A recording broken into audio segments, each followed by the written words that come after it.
Varicose veins కి సరైన చికిత్స కోసం సంప్రదించండి ఎవిస్ హాస్పిటల్. నమస్తే, మీరు చూస్తుంది సుమన్ టీవీ. నేను మీ కీర్తి. నాతో పాటు ప్రముఖ ఆస్ట్రాలజర్ బ్రహ్మశ్రీ నందిబట్ల శ్రీహరి శర్మ గురువు గారు ఉన్నారు. నమస్తే గురుగారు. వాగర్థావివ సంపృక్తౌ వాగర్థ ప్రతిపత్తయే జగతః పితరౌ వందే పార్వతీ పరమేశ్వరౌ. సదాశివ సమారంభాం శంకరాచార్య మధ్యమాం అస్మదాచార్య పర్యంతం వందే గురు పరంపరాం. ఆదిత్యాయ చ సోమాయ మంగళాయ బుధాయ చ గురు శుక్ర శనిభ్యశ్చ రాహవే కేతవే నమః. శృంగేరి జగద్గురు పీఠాధిపతులకి కంచిపీఠాధిపతులకి నమస్కారములు తెలియజేసుకుంటూ కార్యక్రమాన్ని ప్రారంభిద్దాం. గురుగారు, కార్తీక మాసం తర్వాత అత్యంత ప్రీతికరమైన మాసం ఏదయ్యా అంటే మన మాఘమాసం అంటారు. మరి ఈ మాఘమాసంలో ముఖ్యంగా రథసప్తమి కూడా వస్తుంది కదా. అసలు ఈ రథసప్తమి ప్రాముఖ్యత ఏంటి? అసలు ఉదయాన్నే ఎన్ని గంటలకు లేవాలి గురుగారు? మేము ఎప్పుడు ఎలాంటి స్నానం ఆచరించాలి? ఏమైనా దాన ధర్మాలు చేయాలా? పూజా విధి విధానాలు ఎలా ఉండాలి? ఏ దేవత ఆరాధన చేయాలి? ముఖ్యంగా సూర్యుడు అనగానే విటమిన్ డి మనం చెప్పుకుంటుంటాం కదా. ఈ మధ్య కాలంలో ముఖ్యంగా భారతీయులకి విటమిన్ డి చాలా చాలా కరువైపోయింది.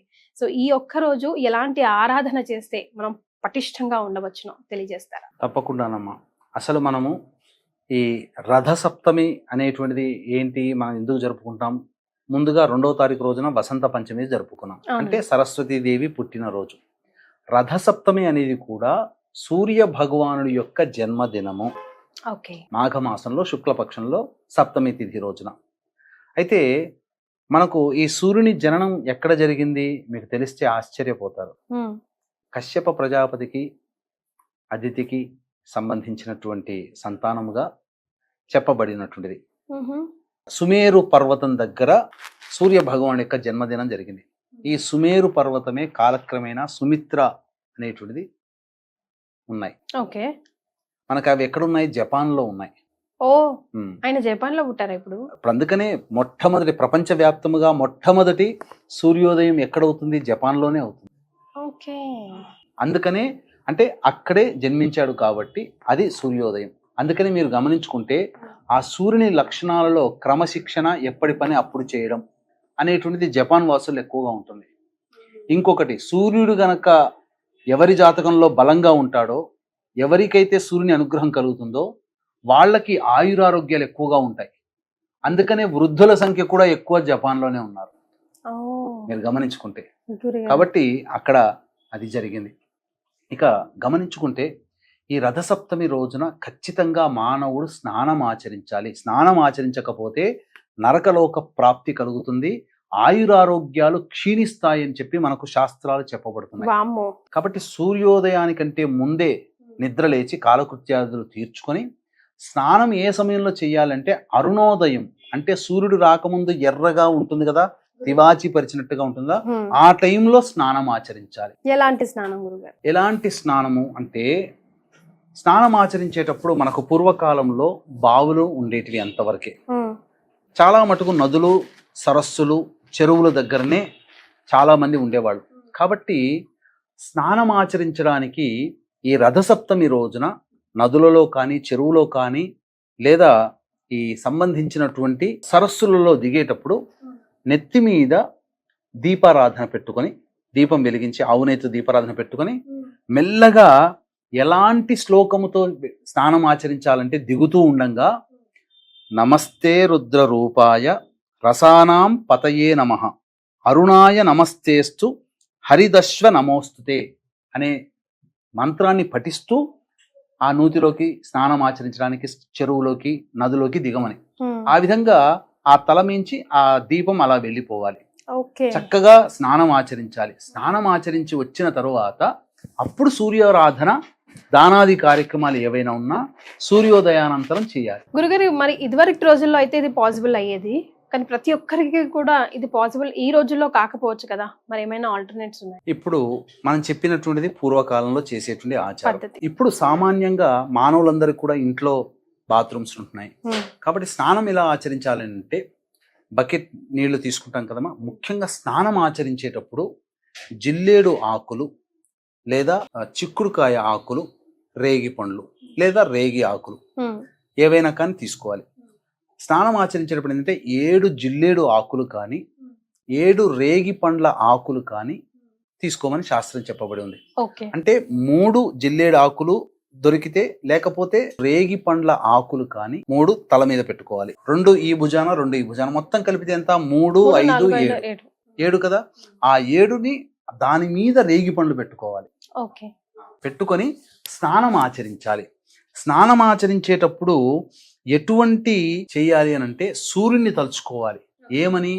7 జన్మలలో చేసినటువంటి పాపపు పనుల వల్ల వచ్చినటువంటి అంత దోషమంతా కూడా ఈ స్నానం వల్ల తొలగిపోవాలి, సూర్యుడు అనుగ్రహించుగాక అనే భావాన్ని పెట్టుకొని తలమాచరించి స్నానం ఆచరించి. అంటే ఇక్కడ ఏంటంటే రథసప్తమి రోజుననే సూర్యుని శక్తిలో ఉన్నటువంటి శక్తి అంతా రేగి పండ్లు తీసుకుంటుంది, జిల్లేడు ఆకులు కూడా. కాబట్టి జిల్లేడు ఆకులు అంటే మనం ఒక రకంగా చెప్పాలి అంటే మీ ఇంట్లో జిల్లెలు మొలవా అని తిట్లు అంటుంటారు. అంటే జిల్లేడు ఆకు అనేటువంటిది ఏంటనంటే అది శిథిలమైపోయినటువంటి గృహాల్లో మొలిచేటువంటి చెట్టుగా ఉంటుంది. కానీ జిల్లేడు ఆకులు ఈశ్వరునికి ప్రీతికరం. జిల్లేడు పూలతో అర్చన చేస్తారు. అంటే ఎందుకు అట్లా వచ్చింది అని అంటే ఒక తీర్పు, అంటే న్యాయాధికారి ఇవ్వాల్సిన అవసరం లేదు. కుటుంబ పెద్దగా ఉండి మంచి చెడు చేసినప్పుడు అరే నువ్వు ఈ పని చేయడం తప్పు, ఈ పని నువ్వు చెయ్యి అని చెప్పి కొన్ని చేస్తుంటారు కదా, అవి చెప్పడం వల్ల దోషాలు వస్తాయి. తీర్పు గనక దోషం గనక ఉంటే ఆ దోషం పోవడానికి ఈ రోజున ఇలా ఈ విధంగా శాస్త్ర ప్రకారం స్నానం ఆచరించాలి. ఈ స్నానం ఆచరించిన తర్వాత అప్పుడు మానవుడిగా ఏం చేయాలనంటే ఈ చిక్కుడు కాయలతోని జిల్లేడు ఆకులతోని ఒక రథాన్ని ఏర్పరచుకోవాలి. ఏర్పరచుకొని ఆ రథములో సూర్య ప్రతిమను పెట్టి ఆ సూర్య ప్రతిమని ఆరాధన చేయాలి.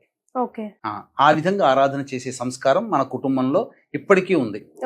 ఆ తదనంతరం ఆ పూజ చేసిన తర్వాత, అంటే సూర్యుడు అంటే ప్రత్యక్ష నారాయణుడు, సూర్యుని యొక్క సహస్రనామాలు గాని పారాయణ చేయొచ్చు. సూర్యాష్టకం 27 సార్లు పారాయణం చేసినా మంచి ఫలితం, 108 సార్లు చేసినా మంచి ఫలితం. లేకపోతే విష్ణు సహస్రనామ పారాయణమైనా చేయాలి. చేసిన తర్వాత బెల్లం పాయసం వండి, గోధుమ నూకతోనైనా బియ్యంతోనైనా చేయవచ్చు. బెల్లం పాయసం వండి ఆ పాయసాన్ని, వేడిగా ఉన్నటువంటి పాయసాన్ని చిక్కుడు ఆకుల్లో పెట్టి ఆ స్వామికి నివేదన చేయాలి. తులసి కోట ముందే చేస్తారు కదా గురుగారు, ఎక్కువగా తులసి కోట దగ్గరనే అది చేస్తారు. ఆ విధంగా చేయవచ్చు, లేదా ఇంట్లోనైనా కానీ పూజా మందిరంలోనైనా చేసుకోవచ్చు అన్నమాట. చేసిన తర్వాత ఇది విధానంగా అప్పుడు స్వామి వారికి అర్ఘ్యం ఇవ్వాలమ్మా. అర్ఘ్యం ఇచ్చేటప్పుడు కూడా ఇప్పుడు చెప్పబోయేటువంటి శ్లోకాన్ని ఇవన్నీ కూడా పూజకి ముందే అర్ఘ్యం ఇవ్వాలి. అర్ఘ్యము ఈశ్వరునికి అభిషేకము, విష్ణువుకి అలంకారం ఎలాగో సూర్యుడికి నమస్కారము, అర్ఘ్యం అంటే చాలా ప్రీతి. కాబట్టి అర్ఘ్యం ఇచ్చేటప్పుడు ఏ శ్లోకాన్ని చదువుకోవాలి అని అంటే సప్త సప్తివహ ప్రీత సప్తలోక ప్రదీపన సప్తమీ సహితో దేవ గృహాణార్ఘ్యం దివాకర అనే శ్లోకాన్ని చదువుతూ అర్ఘ్యం ఇవ్వాలి. 6 సార్లు అర్ఘ్యం. ఎవరైనా దానికి వంతన వర్గభేదము, మతము, కులము అనేటువంటిది ఎవ్వరు లేదమ్మా, ఎవరైనా ఇవ్వవచ్చు. తర్వాత సూర్యుడిని పూజన చేయాలని చెప్పాను కదా, చిక్కుడు ఆకులు లేదా రథము, లేకపోతే అవేమీ లేకపోయినా కానీ తులసి చెట్టు దగ్గర అష్టదళ పద్మము ముగ్గు వేసి చక్కగా పసుపు కుంకుమతో అలంకారం పుష్పాలతో చేసి మధ్యలో దీపారాధన చేసి మధ్యలో ఒక చెంబులోనైనా కానీ లేదా ఒక పీట మీదనైనా కానీ సూర్యుడు 7 రథాలతో ఉన్నటువంటి సూర్యుడు అనూరుడితో అనగా సూతుడితో కలిసి ఉన్నటువంటి చిత్ర వెండిది ఒక 100 రూపాయలు ఇస్తే దొరుకుతుంది. ఆ విధంగా తీసుకుని వచ్చి మధ్యలో ఆ పీట మీద పెట్టి సూర్యునికి పూజ చేసి అప్పుడు ఈ యొక్క సంబంధించినటువంటి శ్లోకాన్ని పఠించాలి. ఏంటంటే జననీ సర్వలోకానాం సప్తమీ సప్త సప్తికే సప్త వ్యాహృతికే దేవి నమస్తే సూర్యమండలే అనే శ్లోకాన్ని పఠించాలి, 3 మార్లు పఠించాలి. దీనివల్ల ఈ పఠించడం వల్ల ఏమవుతుంది అంటే ఈ సంబంధించినటువంటి సూర్యుని యొక్క ప్రతాపము వలన మానవుడికి ఆరోగ్యం చేరుతుంది. 7 జన్మాలలో పొందినటువంటి పాపకర్మలన్నీ కూడా మానవుడికి అనారోగ్యం ఎందుకు వస్తుందంటే గత జన్మ కర్మదోషాలే. ఈ అనారోగ్యం రాకుండా ఉండాలని అంటే గత జన్మ కర్మదోషాలు పోవాలి. అందుకని 7 జన్మలలో చేసినటువంటి పాపాలన్నీ పోవాలనే భావంతో చేసేటువంటిది. ఇక గొప్పగా ఇంకోటి ఏంటంటే చాలా మంది ఈ యొక్క చిక్కుడు ఆకుల్లో నైవేద్యంగా పెడతారు కదా పూజ చేసిన తర్వాత, అందులో ఏంటంటే ఖచ్చితంగా కుటుంబ సభ్యులు తినాలి. ఈ రోజు మాత్రమే సూర్యునిలో నిక్షిప్తమైనటువంటి నిగూఢమైనటువంటి శక్తి ఆ ప్రసాదంలో చేరుతుంది. దాన్ని ఆ ప్రసాదంలో చేరడంలో ఏంటంటే చిక్కుడు ఆకులో ఉన్నటువంటి కొన్ని రసాయనాలు ఆ ప్రసాదంలో చేరడం, ఆ ప్రసాదము సూర్యునిలో ఉన్నటువంటి శక్తిని గ్రహించగలుగుతుంది. ఓకే. అది ఆ ఒక్కరోజు మాత్రమే. ఆ విధంగా ప్రసాదాన్ని ఆ విధంగా స్వీకరించాలి అందరూ కూడా సూర్యుని యొక్క శక్తిలోనే. తదనంతరం చాలా మంది కొన్ని ఇళ్లలో కుండలో పాలు పొంగింపచేస్తారు ఆ రోజున, ఖచ్చితంగా పొంగించి దాంతోనే నైవేద్యం వండుతారు. దీంట్లో ఏంటంటే 2 రకాలైనటువంటి వివాదాలు ఉన్నాయి. పొంగించిన తర్వాత కొంతమంది మాట ప్రకారం ఏ దిక్కు అంటే ఇప్పుడు కుండ పెడతాం కదా, ఏ వైపున పొంగుతుందో ఆ వైపు నుంచి శుభ సూచకాలు వస్తాయని కొంతమంది, ఏ వైపున పొంగుతుందో ఆ వైపు నుంచి అశుభ సూచకాలు వస్తాయని కొంతమంది. ఏది ఏమైనప్పటికీ కూడాను పాలు పొంగించేది ఇంటి గృహప్రవేశంలో మళ్ళీ రథసప్తమి రోజునే. ఆ విధంగా ముఖ్యంగా కొన్ని నియమాలు వ్రతాలు కూడా ఆచరించాలని, దానాలు కూడా చేయాలని శాస్త్రం చెప్పబడి ఉంది. సో ఏ సమయంలో ఎలాంటి దాన ధర్మాలు చేయాలంటారు గురుగారు? వీటికన్నా తెలుసుకునే ముందు మనకు ప్రధానంగా ఇదే విషయము ధర్మరాజు శ్రీకృష్ణుని అడిగాడు. ఏమని? ఏ వ్రతాన్ని గనక ఆచరించినట్లయితే చక్కటి శీలవతి సంతానవతి అయినటువంటి అమ్మాయి లభిస్తుంది, అలాగే ఏ వ్రతాన్ని ఏకకాలంలో ఆచరించినట్టయితే ఆ వ్రతము ఆచరించినటువంటి మానవుడు పురుషుడైనా స్త్రీ అయినా మోక్ష మార్గము అనగా దేవతానుగ్రహం, మోక్షం అంటే ఏంటి? దేవతానుగ్రహమే. దేవతానుగ్రహం తొందరగా పొందాలంటే ఏం చెయ్యాలి అని చెప్పి కృష్ణుని అడుగుతాడు. అప్పుడు ఈ సంబంధించినటువంటి కథ వృత్తాంతం మనకు తెలియచేస్తాడు. ఏంటా కథ, ఎలా ఆచరించాలి అని అంటే వీక్షించేటువంటి ప్రేక్షకులు కూడా గమనించాల్సినటువంటిది, మహామాఘి అంటే మాఘ పౌర్ణమి రోజున త్రివేణి సంగమం ప్రయాగరాజ క్షేత్రంలో జాతకరీత్యా కలుగు విద్య, వివాహ, ఉద్యోగ, దాంపత్య, సంతాన, అనారోగ్య సమస్యల నివారణకి సర్వదోష నివారణ పూజలు, హోమాలు, అలాగే గత జన్మ కర్మదోషాలు ఉంటేనే ఈ యొక్క జన్మలో సమస్యలు ఉంటాయి కాబట్టి గత జన్మ కర్మదోష నివారణ తిల హోమాలు, మరియు 2025 సంవత్సరం శని ప్రభావం 12 రాశుల మీద ఉంటుంది కాబట్టి శని దోష నివారణ హోమాలు పర్ హెడ్ 2100 రూపాయలకి చేయించడం జరుగుతుంది. అలాగే మరుసటి రోజు అనగా ఫిబ్రవరి 13వ తారీఖు రోజున మఖా నక్షత్రం, పితృ నక్షత్రం, మనకు పుష్కరాలు ఎలాగో కుంభమేళ అలాగా, కావున ఆ రోజున పెద్దల యొక్క ఆత్మతృప్తి కోసమై పిండ ప్రధాన కార్యక్రమాలు బ్రాహ్మణుని కర్తగా పెట్టి చేయించడం జరుగుతుంది. వీటి వివరాలు కార్యక్రమ తదనంతరం కాంటాక్ట్ చేసి తెలుసుకోవచ్చు. ఒకవేళ ప్రయాగరాజులో పరిస్థితులు ఇప్పుడు అనుకూలంగా లేవు కాబట్టి, ఇవి ప్రయాగరాజులో కనుక అనుకూలంగా లేకపోతే కాశీ క్షేత్రంలో ఖచ్చితంగా చేయించడం జరుగుతుంది. ఆ రోజున మనం ఏ నియమాన్ని పాటించాలని చెప్పి ధర్మరాజు అడిగాడు కదమ్మా గురుగారు. వశిష్ఠుడి దగ్గరికి సంబంధించినటువంటి ఇందుమతి అనేటువంటి ఒక స్త్రీ వచ్చి అడుగుతుంది, నేను మోక్ష మార్గాన్ని, దైవానుగ్రహాన్ని పొందాలంటే ఏం చేయాలనంటే, మాఘమాసములో వచ్చేటువంటి రథ సప్తమి తిథి రోజున అచలా సప్తమి అని అంటారు. అచలా సప్తమి వ్రతాన్ని ఆచరించమని చెప్పబడి ఉంది. అచలా సప్తమి అంటే ఈ అచలా సప్తమి అంటే ఇది ఒక వ్రతం అన్నమాట. ఇది మాఘమాసంలో రథసప్తమి రోజునే చెయ్యాలి. ఎలా చేయాలంటే ఇదే విధానం ఇప్పుడు అందరూ కొద్దిగా చేస్తున్నారు, పూర్తిగా చేయట్లా. ఈ రోజున ఏం చేయాలంటే శిరస్సు మీద దీపాన్ని పెట్టుకొని నదిలో కానీ, బావిలో కానీ, సరస్సులో కానీ, చెరువులో కానీ చెయ్యాలి.